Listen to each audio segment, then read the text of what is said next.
Miss Myra is going to help me today, okay? Miss Myra is obviously a pretty darn good gymnast. So it was funny because I was talking to Nicole about this, and she was like, oh yeah, before the split jerk workout, this girl Jamie Gold, who actually won the games this year, she was doing a free handstand and doing like shoulder taps and stuff like that before she worked on her split jerk, before she did a split jerk workout, shoulder overhead workout.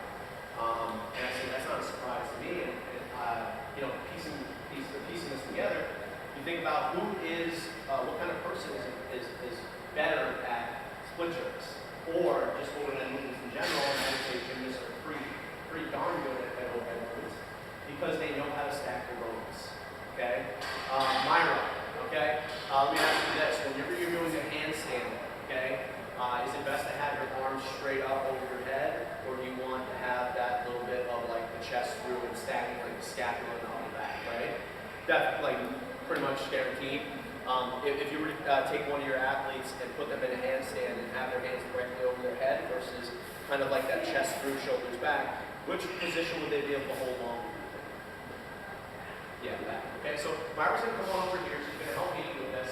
We're going to kind of go through the demo of that handstand. Obviously, we're kind of jumping into some gymnastic stuff here, but I think there's a nice little overlap here between the split jerk and the handstand. Okay, so Myra, kind of pick up onto the wall in handstand.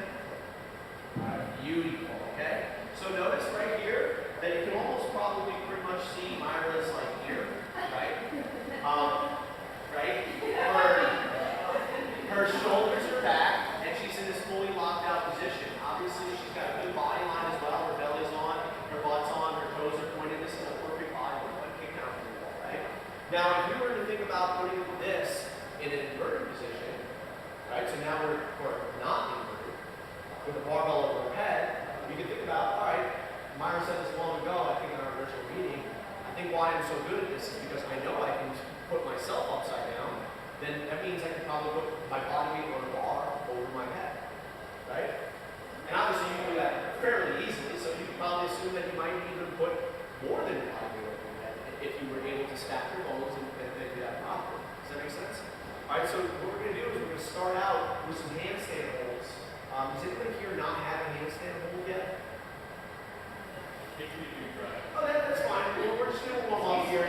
But the idea of this is not only are we going to be getting the idea that that we're going to be more of this position here, which shoulders back, rather than this position here, which kind of is the lockout for most people on a jerk.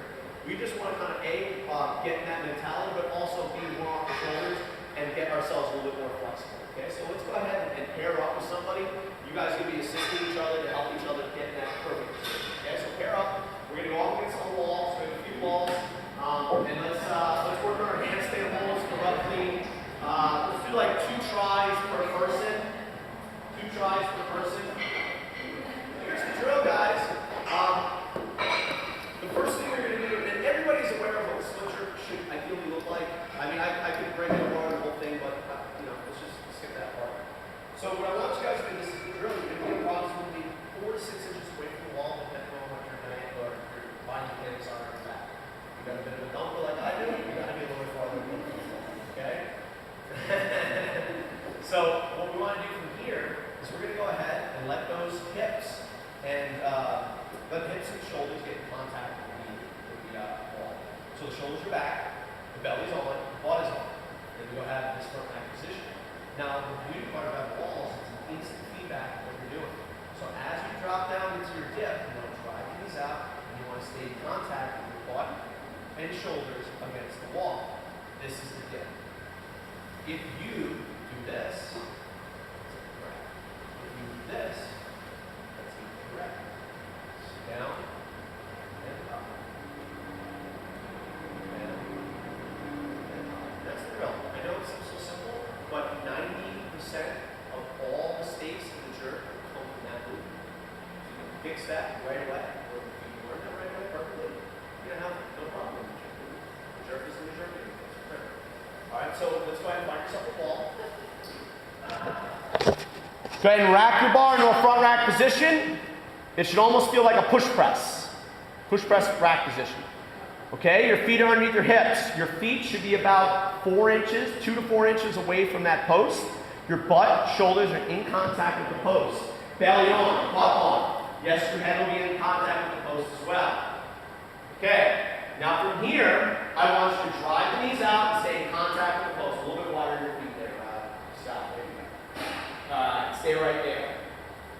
Part 2, check them out. How do they look? Are they in contact with the post? Are they vertical?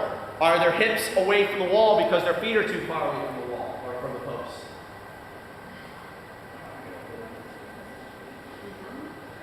And up. And down. Drive the knees out. Keep the butt in contact with the post. Keep the shoulders in contact with the post. And up. Keep your elbows up. They do not drop throughout this. The upper body stays exactly the same. Belly on. All the way out to the feet.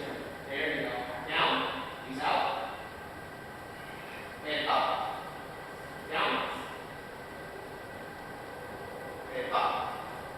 Down. And up. One more time. Down. And up. Good. Set the barbell down. Part 2, you're up. So I like to have the 3 golden rules of the split. Okay, I'll show you what it looks like. So, number 1, my body weight is 50-50. Okay, from front to back.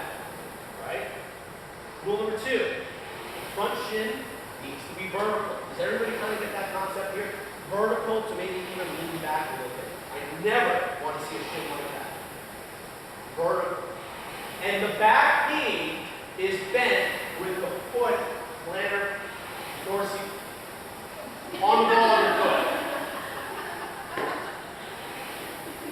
On the ball of your foot. I never want to see this. I never want to see this. I never want to see that.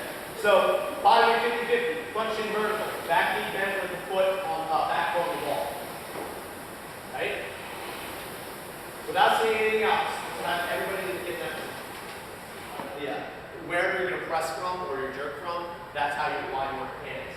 Now from here, guys, you're going to go ahead. You're going to dip, drive, and drop. And as you drop, you bring that barbell on. Okay. One thing you might want to note: you don't need the hook grip here. If you happen to do it, it's okay. I don't care. But it's probably a little more comfortable with that. Okay, guys. When I say go, you're going to go down, up, and then you're going to split and lock that bar. Go. Stay right there. Do your 3-rule check. Where's my shin? Where's my body weight? Did I just jump forward because I wanted to get underneath the bar? If you're too narrow, you can't get your body weight